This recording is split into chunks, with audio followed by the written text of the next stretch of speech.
All right, everybody. We are talking Ring of Honor. What? Yeah, Ring of Honor, best in the world 2015. Not the one from last year, not the one from 3 years ago. 2015. So not even 2017. We obviously know Casey is excited for 2017. So not even 2017 yet. Just 2015. We'll stay in 2015 for now. I was really excited about this show going into it, especially Lethal and Briscoe. That was my main match that I wanted to watch. I told Casey off camera after our whatever our last video was. I was like, I'm excited for this show, but I'm really only excited for Briscoe and Lethal, which was not true. I was just kind of only excited for that at that time. I was excited for a lot of the other matches too, and Ring of Honor didn't disappoint tonight. I don't feel like they disappointed. So let's jump into it. We had a video package. This is probably the only one I'm going to talk about that started the show, and it was basically talking about the experience that Briscoe and Lethal have, and only the only championship that had stuff like that. Like it's all coming together tonight. I like this just because it once again gave us that pay-per-view feel. I feel like at times with pay-per-views today, you don't get not necessarily that you don't get the pay-per-view feel, but you don't get that video package that gives you the pay-per-view feel. It doesn't go hand in hand like that anymore as much at times. So, you got any thoughts on that video package? That's the only one I wanted to discuss. Yeah, I felt like it did make it seem, that much bigger and more important because I feel like we're in an era where pay-per-views are sort of in a way dying because you see, like, for example, WWE doesn't even refer to their pay-per-views as pay-per-views anymore. They refer to them as special events. And, TNA, half of their pay-per-views that used to be pay-per-views are just Impact-themed specials. And it kind of takes it away also because, back years ago, pay-per-views weren't necessarily every month. Pay-per-views would be maybe once every 2-3 months, so it built up more, and you got more excited about it, and it made the show that much better. I feel like it watered. Not that I don't want to see a pay-per-view every month because it's cool to see a pay-per-view every month, but it kind of waters it down when you see a pay-per-view every month. And we've talked about it before, where they just jump from storyline to storyline to storyline so quick, and it's like you can't really get in emotionally involved in the storylines anymore if they do it so much. But I like that Ring of Honor did this video package to kind of build up. Even if they didn't, I personally think every Ring of Honor pay-per-view that I've seen has been phenomenal. So I mean, just the fact that they did a cool video package made it that much better. Yeah, I agree, and I feel like talking about building. One thing I didn't like about Ring of Honor and their building of this pay per view is I feel like it took too long to get to Briscoe Lethal. Like not necessarily that it took too long. I mean the build was not. It felt like the build was kind of short to me personally. I don't know if you felt that way, but I felt. I mean, Lethal's been building it himself. Just saying he's the real world champion and he's the title means so much because he has it. All of that, but like you know the face-to-face altercation and kind of face-to-face stuff hasn't really happened but over the past 2 weeks. I don't know if you felt the same way or you felt like it was fine. I mean, yes and no. I felt like there wasn't a lot of face to face, but it didn't necessarily take away from the match for me. I was surprised at the outcome. That wasn't what I expected, but we'll get to that when we get to the match. But I mean, I kind of like it because I felt like it did show the differences between Jay Briscoe and Jay Lethal. Jay Lethal is that guy who's like, he does come out and he says, I'm the best in the world. This title is the World Heavyweight Championship, whatever, because I have it. Jay Briscoe is kind of the complete opposite. I don't really want to get into too much of that, but I felt like Jay Briscoe isn't the kind of guy who's gonna come out and get in his face and talk. He just wants to get in the ring and fight, you know. So and it kind of, you know, it helped build up more of the House of Truth. You know, they're the big heels, everything like that. So, you know, Jay Briscoe doesn't really need to, you know, come out every week and, you know, face to face with Jay Lethal. I felt like it worked. You know, it was different, but it did work. All right, so speaking of Briscoe, our first match was Mark Briscoe versus Donovan Dijak. I thought this was kind of cool because it went with the whole Briscoes versus House of Truth type of thing. We had a interesting dynamic with I had a tag team match recently with Dijak and Jay Diesel versus the Briscoe. So I thought it went kind of hand in hand with it, and it was a good way to start the show. They always kind of start the show with Mark Briscoe. I think he always kind of gets the crowd involved a little bit. You know, just being a Briscoe and just kind of helps. And Jonathan Dijak, the young, you know, kind of young stud, I guess he's pretty good. I like what I see from him, especially from a bigger guy. You know, you don't see kind of the athleticism.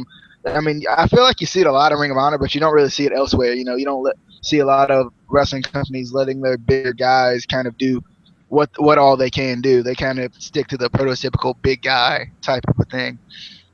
But Dijak, you know, starts this using his power. Briscoe obviously using the speed because he's a little bit faster than Dijak because he's a little bit smaller. Briscoe has the advantage early, but Dijak power slams Briscoe to the outside, and I was like, ow. Literally, I was really, really in pain a little bit there. I was like, yeah, I liked it though. I liked that they did that. Briscoe kind of comes back with some stiff shots here, showing that, you know, that Briscoe style there. As he tries to, you know, do some moves, I think it was a suplex at this point. Briscoe's back gives out. Dijak tries to go for Feast Your Eyes, but it's reversed into a Brain Buster. And then we get the Froggy Bow, which I love, for the win by Mark Briscoe. And I love the Froggy Bow because it's one of those moves that's unorthodox and you don't see it a lot.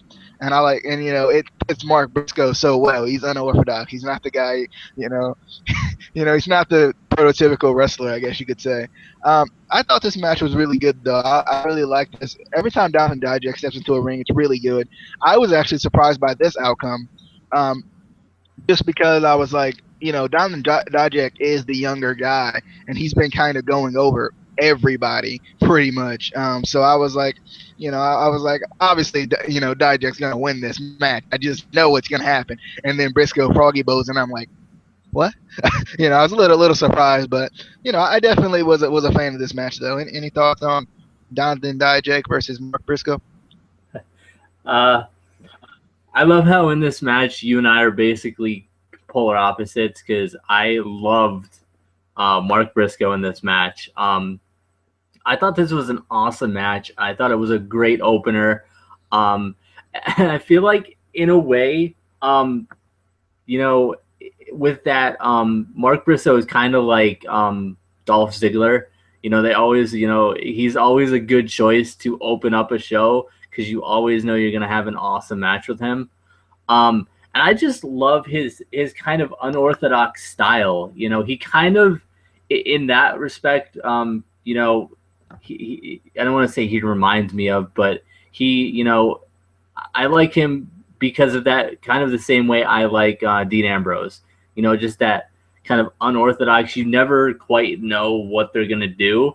You know, they have their, you know, set moves that they always do, but you never know what else they're going to do, especially with Mark in Ring of Honor, because Ring of Honor does let you do a lot more in your matches, and they give you a lot more freedom to do what you want, especially a guy like Mark Briscoe. You know, Mark and Jay have been in Ring of Honor since the beginning. But I just love how, you know, Ring of Honor can have a match like this with a big guy and a smaller guy, and it still works. It's not like, you know, Rey Mysterio in a match with like Big Show where it's really awkward, but they have to try to make it work, and it doesn't work, but they still try.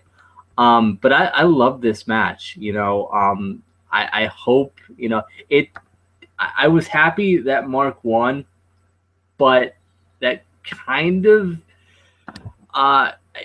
It didn't at the time, but now that I think about it, it should have, tipped me off to what was probably going to happen in the Jey Briscoe match. Because usually, especially, if you have a tag team and they have separate matches, usually if one member of the team wins, the next match, the other member of the team is probably going to lose. That's usually how it goes, and I should have thought of that, when the match happened. But I was still kind of hoping. But I love this opening match. I thought it was awesome. I wanted it to keep going. I was kind of upset when it ended. I was like, no, you can't stop.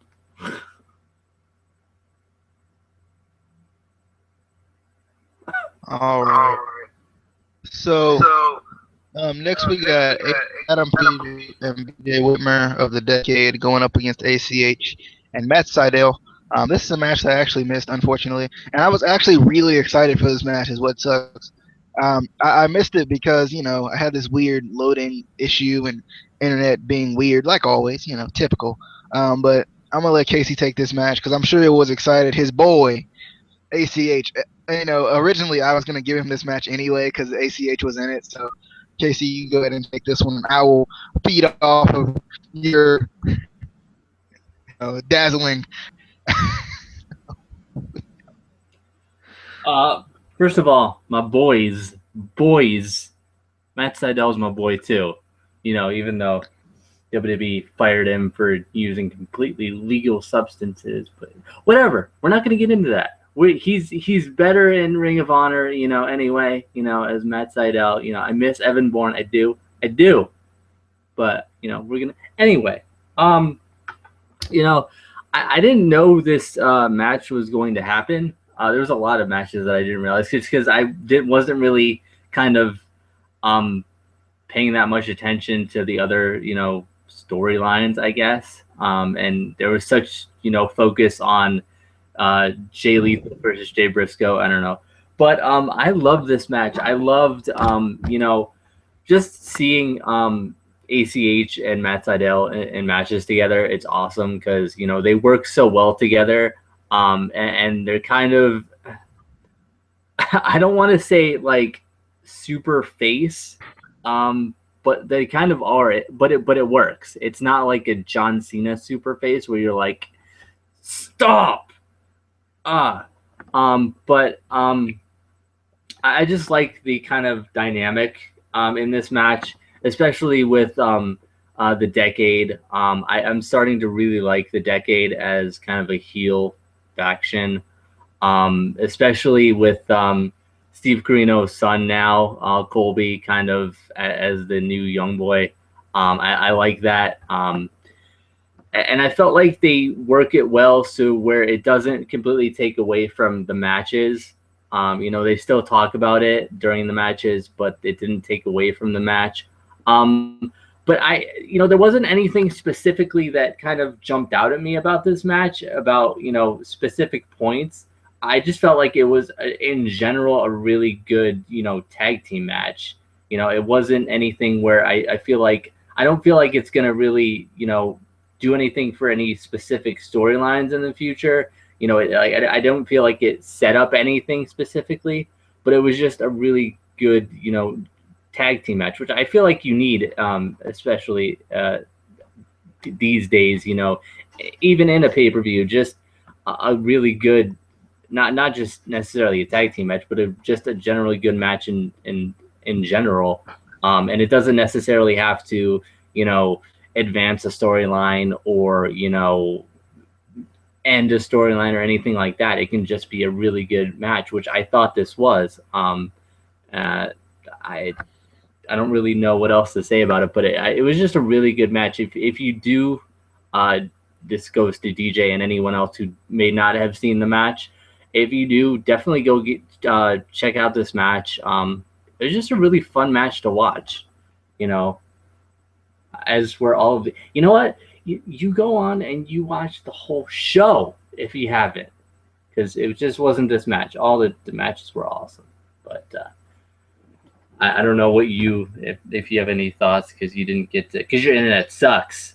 Just saying, sucks. It does. It's really bad. It's frustrating. But I saw like a couple of moves in this match. I wanted to go back and like watch the ending to the match and didn't even get to do it. So I'll definitely have to watch this match. I'm sure it was really good. Anything with ACH, Matt Sydal, Adam Page, and BJ Whitmer is one of those things that you got to go back and watch. I do like the Decade. As that heel faction. It's kind of weird not seeing Jimmy Jacobs as a part of it though.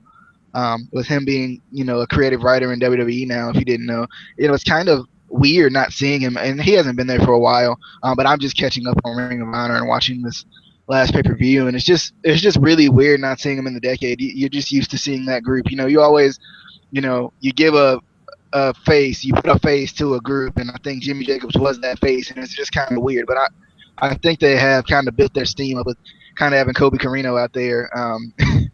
That mess with Steve Carino even more, as much as he already hates BJ Whitmer. So, the next match I think it was,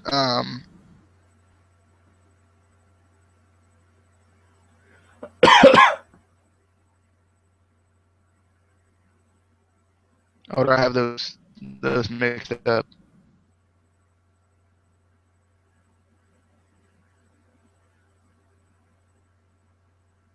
Is the next match Caprice Coleman and Cedric, or am I wrong? Hold on. Yes. Or no. The next match was Silas Young and Dalton Castle. Okay. I was confused as to what you were talking about for a second there. I thought you froze. Yeah, all right. So the next one was Dalton Castle versus Silas Young. Another one that I missed. I watched a little bit of the end of it. I saw how Castle won. He won with a low blow after the ref distraction and with the roll up. So, from the little tad bit that I saw, this match wasn't that bad. I liked it. Dalton Castle really impresses me as well. I really like him. And Silas Young is like I don't know what he does. I rarely ever see him on Ring of Honor television, but he'll show up at a pay-per-view like that. Like he'll be there, and that's a kind of a cool thing with Silas Young. He gets that pay-per-view check regardless. The last real man, which was ironic going up against Dalton Castle, who is an interesting character within himself. So what were your thoughts on Dalton Castle versus Silas Young? This was a really entertaining match. I liked, the dynamic between these two, because in a way they're very similar, but at the same time completely different. They're both that, sort of manly man, but in completely different ways. Like Silas Young is that kind of,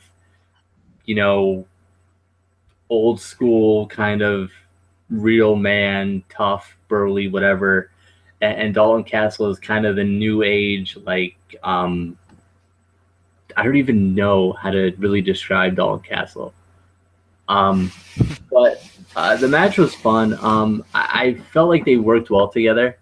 It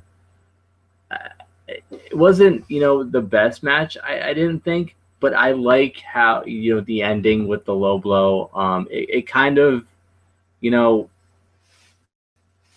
worked because they're both not necessarily face, not necessarily heel.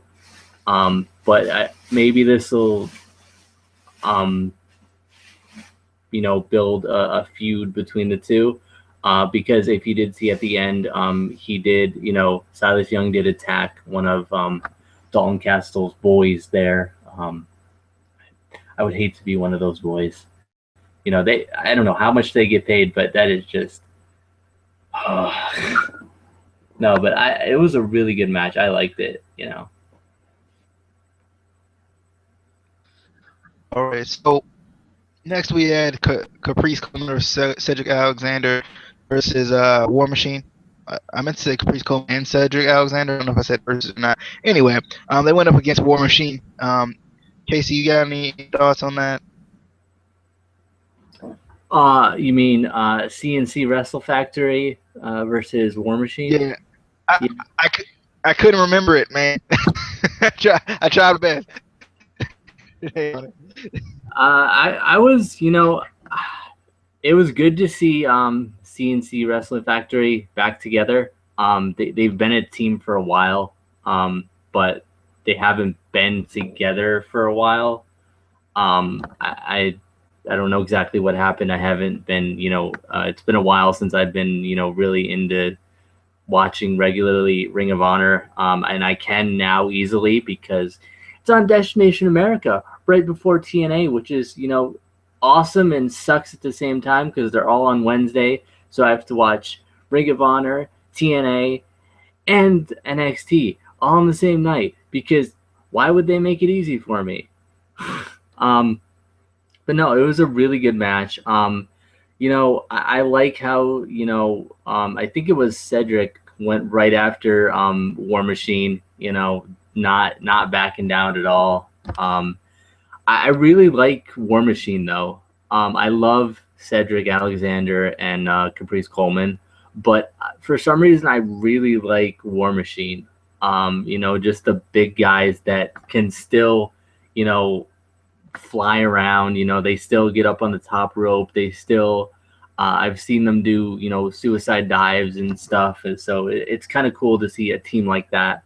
I like the kind of heel turn at the end of the match by Cedric Alexander.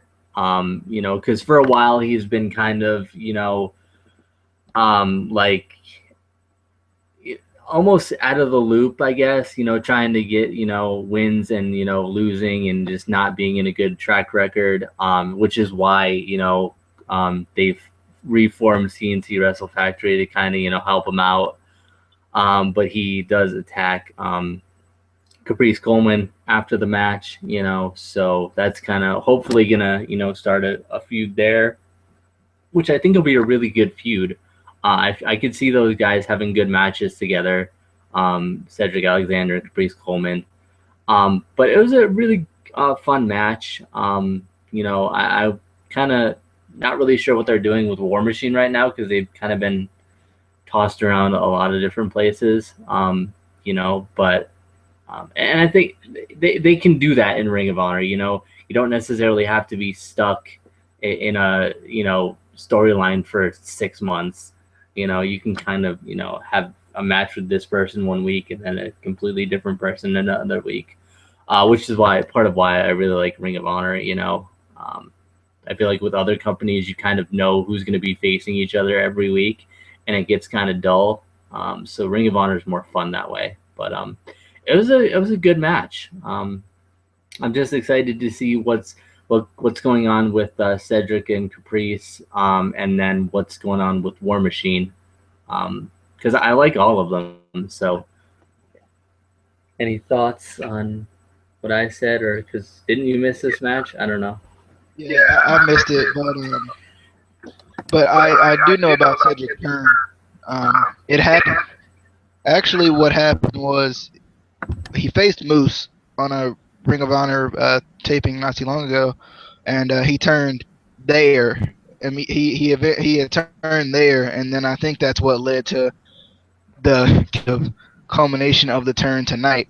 As far as with Caprice Coleman at this point, he was kind of, like you said, looking for, where he needed to be, how he was gonna do it. He actually ended up beating Moose in that match. Probably, I think it might have been even last week, which ended Moose's undefeated streak as well. So that was really interesting. I was kind of, interested to see what would happen with Cedric Alexander. So next we have Moose versus Michael Elgin versus Roderick Strong. The winner becomes the #1 contender for the Ring of Honor World Title. So Elgin, he strikes early, but we see Moose kind of get his wits about him and come back. This match was just really fast throughout, which I loved, which was really cool. Everybody, going after everybody at the same time, which was kind of a cool thing where, one person would go for a move. He would miss the move. The other guy would go to the other guy and do a move. I thought that was like a really cool dynamic and should probably be used in more, triple threat type of matches just because, you have that ability to do it. Moose hits the bionic elbow, which I thought was really cool. And then eventually, after, I didn't take a lot of notes on this match because there was a lot going on. And I was just kind of taking it in my mind on this digital piece of paper. So, Roger Strong does end up winning with the sit kick on Moose. And, it was a pretty cool type of ending by Roderick Strong there. After the match, Cedric Alexander comes out, and he attacks Stokely Hathaway and attacks Moose. And then he has I think it was a turnbuckle hook. I think was what it was. And that's what he used to beat Moose last week. So he gave it to what's her name? Veda Scott. Yeah, he gave it to Veda Scott, and that, and she kind of smiled about it, and that kind of completed his entire, I feel like, heel turn right there. I like this match. I thought this match was really good. It was, like I said, it was really fast. We had a lot of things going on in it. It was just a really good match. What surprised me though was that Roderick Strong won. Not that I don't think Roderick Strong has been like relevant or anything. Because he definitely is really good and is entirely relevant. But we haven't really seen much of him in the world title picture. We've seen a lot of Moose, I think, recently. With the world title picture, even Elgin to a certain degree, attacking everyone he can just to try to get back to the world title. But when I look into it, I didn't think Roderick Strong was the one that, my thought on this match going into it was Moose was going to win because Moose has been, talked about as how much of a beast he's been, how even the undefeated streak, although it came to an end recently, still you had Moose, kind of being, still dominant throughout his entire time in Ring of Honor so far. And I was like, maybe they're going to, give this one to Moose, but it ended up being Roderick Strong, which, I'm completely fine with too. So definitely like this. And the heel turn at the end, I wasn't expecting it, but I'm kind of glad it happened because it kind of just brought it back around full circle, which is always a good thing to do. Any thoughts on your new number one contender, Roderick Strong? I love this match. This match was just awesome. The next three matches were just awesome. I felt like I was really excited for Roddy and Elgin in this match because I love them. And I haven't quite seen a triple threat match. I like Moose, but he kind of, I don't know. He doesn't, I don't know. I don't know. Maybe if he was like, deer or something, or like, bison, but a moose, is he even Canadian? I mean, come on. Just kidding. I don't know. No, but I haven't quite seen a triple threat match like this in a long time. We had kind of crazy combinations and sort of those like domino effect where, one guy does one thing and then another guy does another thing and another guy doesn't. It's just, we need more matches like that in other companies, WWE. Because I feel like triple threat matches in other companies are just dull. Like, the format, exactly what's going to happen. And it sucks. But, we got a crazy 30-second vertical suplex on Moose by Elgin. That was awesome. The superplex, one after the other by Roddy were awesome. He went for one on I think it was Elvis. It might have been the other way around, but that was pretty cool. I one thing that bothered me about this match, just one thing, it was an awesome match, and this is why I can't say that I like Moose so much. He botched a roll-up. How do you botch a roll-up? He messed up a roll up. How do you do that? How? But Elgin botched the double foot stomp, right? No, that doesn't matter. Or was that the roll up? Okay. That was a little bit more of an advanced move. Moose messed up a roll up. All he had to do was roll. That's it. Anyway, no, it was an awesome match. I was happy that Roddy won. Obviously, they had this plan with Cedric Alexander. So obviously, there's going to be maybe a storyline between them. And I don't know. They've been building up, Elgin trying to make his way back to the title picture for a while now. So it just makes, it builds it up more that, Roddy won instead of him, so he's going to kind of be even more mad about it, but that was an awesome match. Like I said, I love seeing Roderick Strong and Michael Elgin in matches, and I guess Moose, even though he messed up a roll up. I'm just saying. All the hatred, man. All the hatred on Moose, man. He's not that bad. But next we got. I'll be honest with you. This might have been match of the night. Just every dynamic you can throw into this match. They threw it in there, they spun it around, and then they throw it back at you. I just thought it was really cool. This match was amazing. First off, we got the return of Adam Cole, baby. First, that made it match of the night already. Just made it match of the night, immediately. But this is really cool. They go for the code of honor, and we get kind of a taunt like face off, like mind games face off here, which was kind of cool. And this was kind of talked about as being two of the best factions going at it, and I could see that because you got some really cool things with the sucky chants and the super kicks and everything in this match.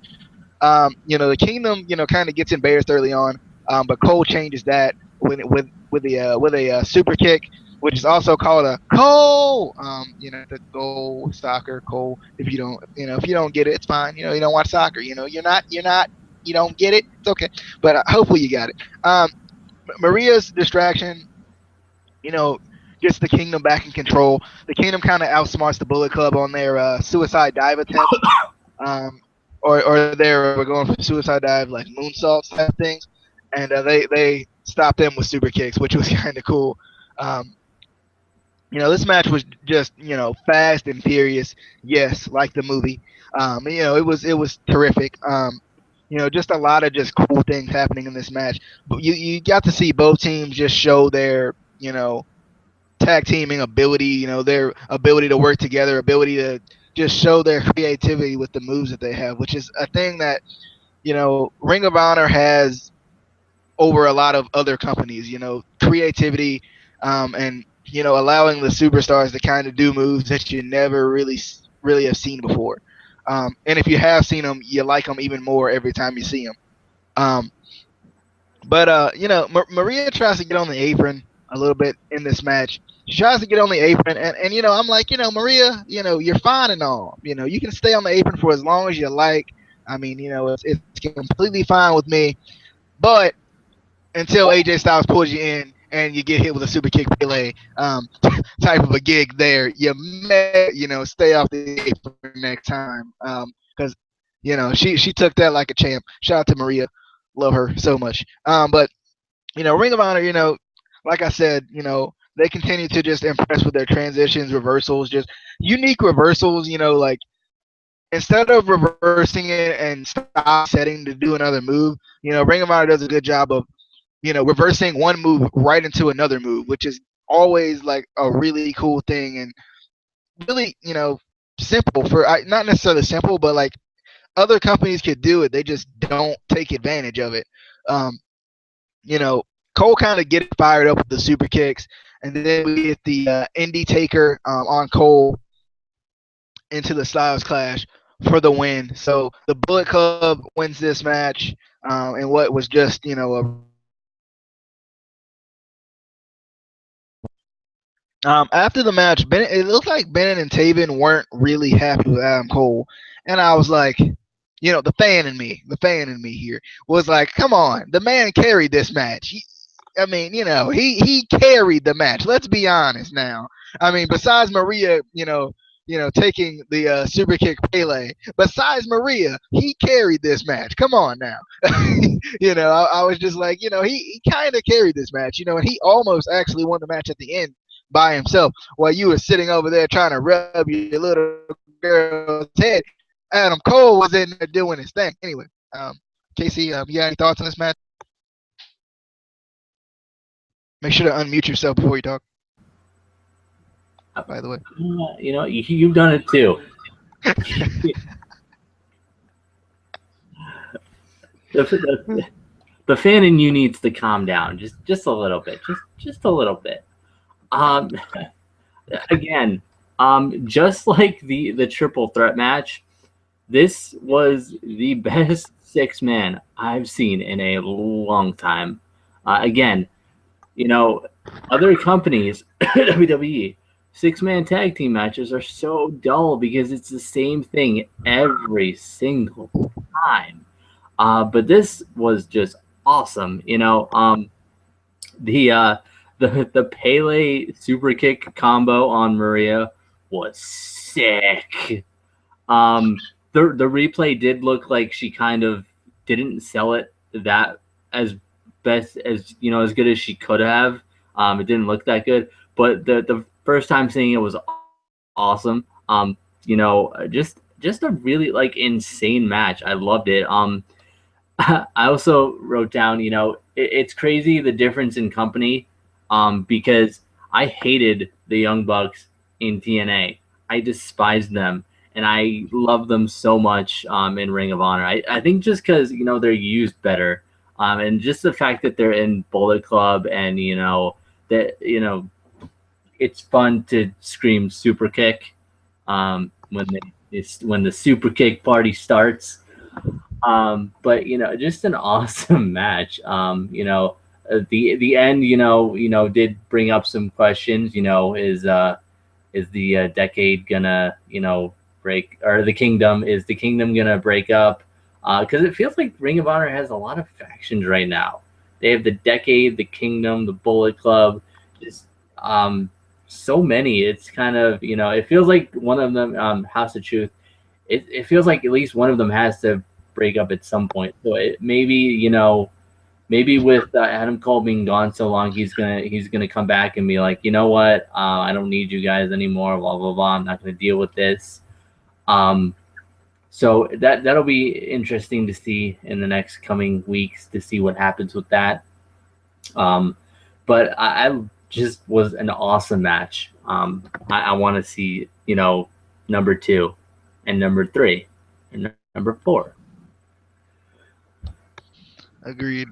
It was a really, really, really, really, really, really, really, really, really good match. And I forgot about the Canadian Destroyer, which I thought was really cool in this match too, that Adam Cole hit. And not just because Adam Cole hit it, I just love that move. I think anyone who sees it ever loves that move.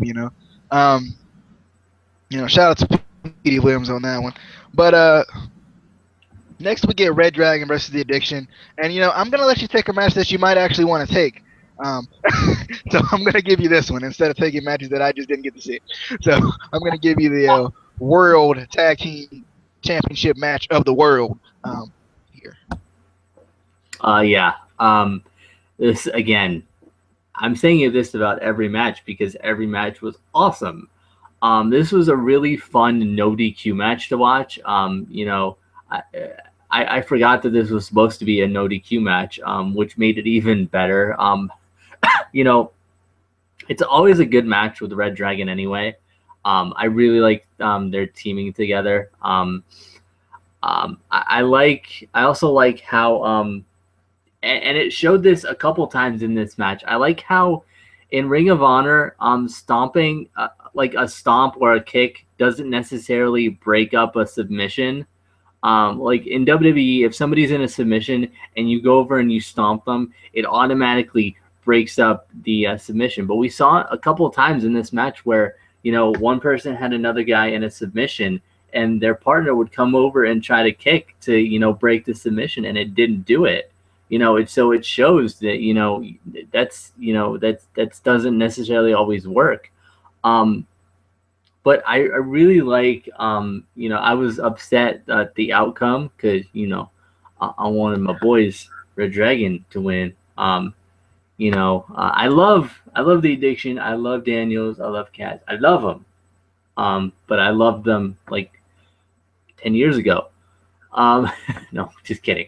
I still like them, but I feel like they're, you know, at this point, they're kind of, you know, there to kind of help, you know, push up younger guys, you know, help build up younger guys. Because, you know, they are, you know, older guys right now, not super old, but, you know, Daniels and Gaz are getting up there. But this was just a really fun match to watch, you know. And I felt like it didn't even have to be for the titles. I felt like this could have been just a regular tag team match, and it would have been just as awesome. But the fact that, you know, the suspense, you know, who's going to win the titles, who's, you know, is it going to be, are they going to retain, or, you know, is Red Dragon going to win? And what's going on here?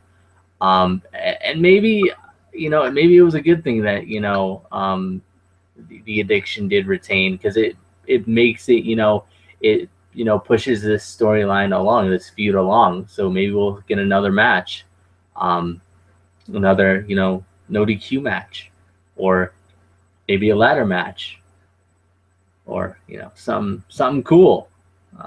Maybe, and oh wait, no, that's TNA. We can't have an Ultimate X match.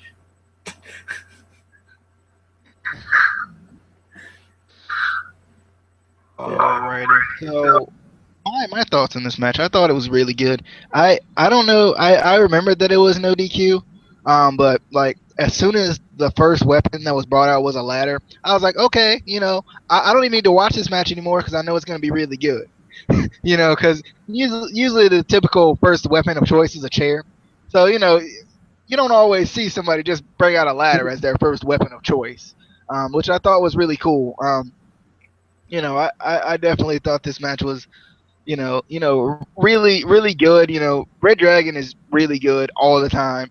I love how Kyle O'Reilly can put someone into a armbar slash armbar or a triangle choke or some sort of submission, um, like out of anything. Like Daniels go for the BME and a triangle choke out of nowhere. And I'm like, how?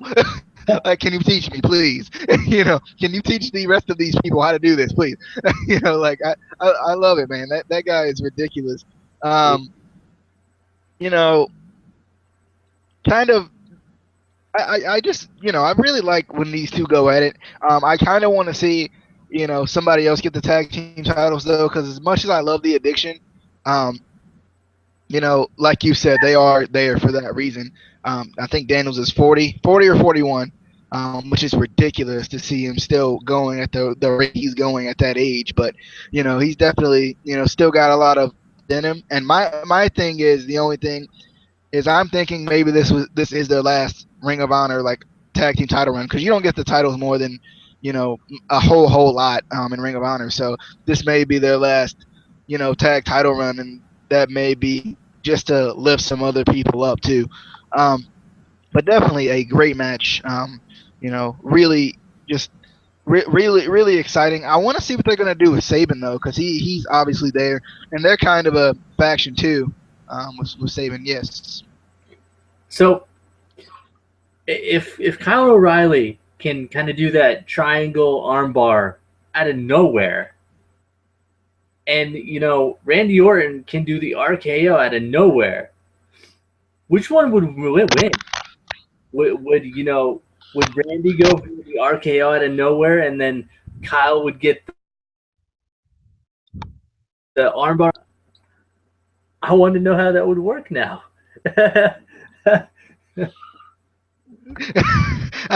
I can't tell you. I'm like thinking about it. Like, Kyle O'Reilly jumps for the top turnbuckle. RKO. Oh my goodness, it's an arm bar.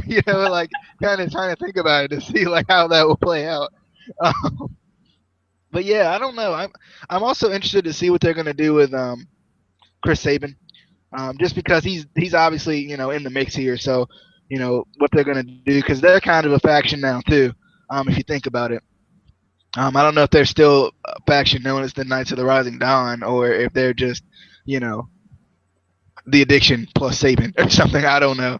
Um, but definitely really cool. I love that they're finishing the move with Celebrity Rehab. I don't know why. I just like that name. Just because Addiction, Celebrity Rehab, I was like, that goes together so well. You got anything else about this match to say? Red Dragon is awesome. And awesome. Did I mention they're awesome? Sorry, I like Red Dragon. I'm sorry. I think you mentioned that a little more than the Miz does. So you did your job. You did your job. But next we got the main event of the evening, the Battle of the Belts. Jay Lethal versus Jey Rio for the World Heavyweight Championship and did you just say the World Television title. What? Did you just say Brito? Jay Brito? No, I said Briscoe, but it didn't come out the way I expected it. So my fault. I don't know. I didn't mean to say Brito if I did. It may have just ran together a little bit there. Just a lot of B's in this. Briscoe, Battle of the Belts. Briscoe, Battle, back, whatever. It's a lot of stuff going on here. Can't help it. But immediately the House of Truth gets ejected as Dijak tries to get involved a little too early. Kind of the rookie mistake here. The crowd, as clever as they may be, chant "Let's go, Jay." So who knows who they're chanting for at this point. This is still early in the match. Briscoe kind of showing off that technical skill a little bit early here. And it gets aggressive as legal. Gosh, I can't get names. It gets aggressive as Lethal. Excuse me. Gets dirty a little bit against the ropes. This match kind of takes that slow, methodical turn outside of the ring. For both men, they both kind of just slow it down a little bit, and we kind of at this point get that back and forth battle. But between both men here, Briscoe's trying to go for the Jay Driller through the table, but Lethal low blows him. As Truth Martini, is distracting over there, distracting old Todd Sinclair over there, which gets him thrown out. So no more House of Truth for the rest of the match. And Briscoe does eventually get the hit the Jay Driller through the table. He rolls him back in the ring at a count of, I think it was 18 for 2. Just ridiculous sequence to a crazy lariat. Both by Briscoe end up being for 2. Lethal goes for the and a corner springboard cutter into the lethal injection for 2. And that was kind of a cool moment with, Briscoe kicking out of the lethal injection. And then Lethal hits the Jay Driller, much to the dismay of Jay at this point. He was fighting it off, but he couldn't fight it off but so long. Hits the Jay Driller, then it's the lethal injection for the win. So Jay Lethal is your new Ring of Honor World Champion and still your Ring of Honor Television Champion. Definitely a good match. It was one of those matches that was good, even though it was, kind of slow and methodical. I definitely was a fan of this match. I was excited going into it. As I wanted to watch this on Friday, I didn't get a chance to, and I look on Instagram and I see the picture of Jay Lethal, with both of the belts, with the streamers coming down, and I'm just so upset at this point because I know, this was, I know exactly, what happened, and I wasn't upset that Jay Lethal won. I was upset that I found out before I got to watch it, because this is one of those matches that I think was booked really well, where it kind of could have went either way. You had Jay Briscoe having his over 2 year I think they said like 865 days or something like that, like over a 2-year streak of not being pinned, with Jay Lethal's just dominance as TV champion, since he's gotten the championship. So, you had both of those dynamics, and I'm like, I don't know, as much as I want to go with Lethal, the fan in me, it's always go back to the fan in me, because that's what I am first off, and, I'm like, Jay Lethal, I want him to win, because, he kind of, he should win this match. He's my boy, but, I love Jay Briscoe too. So it kind of had the dynamic of who's going to win, which was cool. Definitely a good match though. I want to see if Ring of keeps that the title that was reinvented by Jay Lethal. Do they like keep that title as a new design just to kind of upgrade the title, or are they going to do something else with that title? Is it going to turn back into the television title? And I'm also curious because we haven't had a title versus title match in a while. So I'm curious to see what they're gonna do with the titles. Are they gonna take one off of him, or is he gonna, be forced to give it up, or is he gonna lose it or something like that? I'm not really sure what they're gonna do with that. Any thoughts on the battle of the belts, Jay Briscoe versus Jay Lethal? Great match, but Ring of Honor's website kind of messed with my mind. I think it was Friday night or Saturday. It was one of the days when we were talking, and I said I was going to go on to ringofhonor.com or ringofhonorwrestling.com, and you were like, "Don't do it. It's gonna ruin it for you."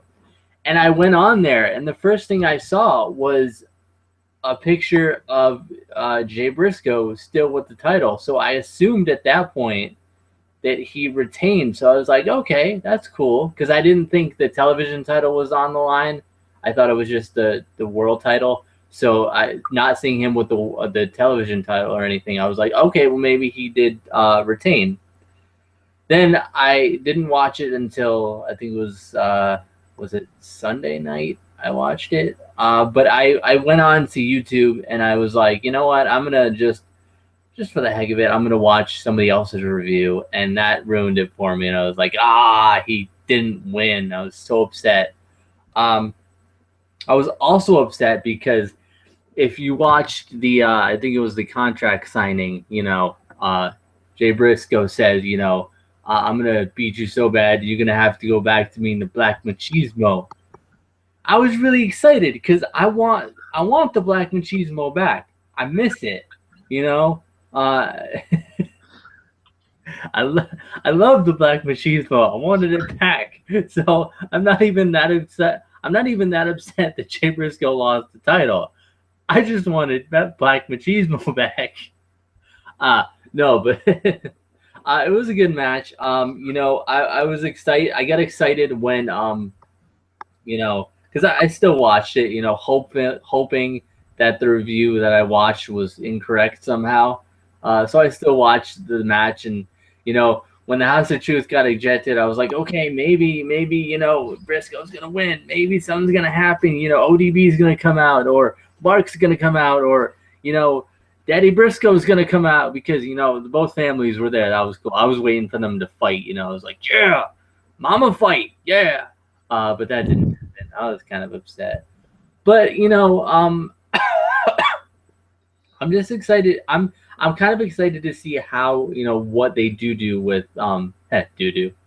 with the two titles on Lethal, because he is that kind of I made these title blah blah blah. So I'm kind of excited to see how they work that into his character. Because I do like the way he kind of carries the title around.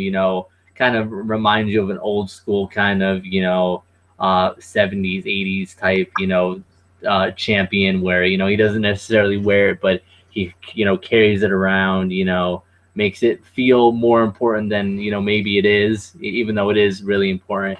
Just that the pageantry of it, that I like. So but then again, I like the sort of ass kicker type, like Jay Briscoe, who has a camo belt and, you know, his own custom belt, even though that kind of reminds me too much of Austin back in the day. But I like his, you know, him too. So I was kind of torn either way. You know, I was kind of upset, but I was still like, oh, it's still gonna be cool, you know. So I'm excited to see what they do with both Jay Briscoe now and Jay Lethal, you know. All right, so definitely a good show. An amazing show, really. I don't think it does it justice. You know, just good matches all the way around. One thing I did learn tonight, Adam Cole is back, baby. So you guys got to be excited for the rest of the year. Okay, that's all you get. You know, Adam Cole is back, and you know Maria is on the apron. So you know, I was fine. You know, that match just made it for me. You know, Maria's on the apron looking as good as she can, and Adam Cole, baby, is back. So you know, I'm definitely excited. But you know, in all seriousness, really, you know, just really love this show. A lot of great matches. Even the matches that I didn't see, I bet were still really good. Um, you know, interested, you know, to see what the future holds. And there we go. So that's the Ring of Honor Best in the World 2015 review. If you enjoyed, leave a like. If you didn't, then just leave. See you. Bye. No, I'm just kidding. If you didn't, you know, let us know why. Don't just leave a dislike and go cry in a corner. So I'll see you guys later. Subscribe if you haven't already, because if you haven't, you're a weird person. And we'll be back for a Tough Enough review sometime in the near future. So see you guys later.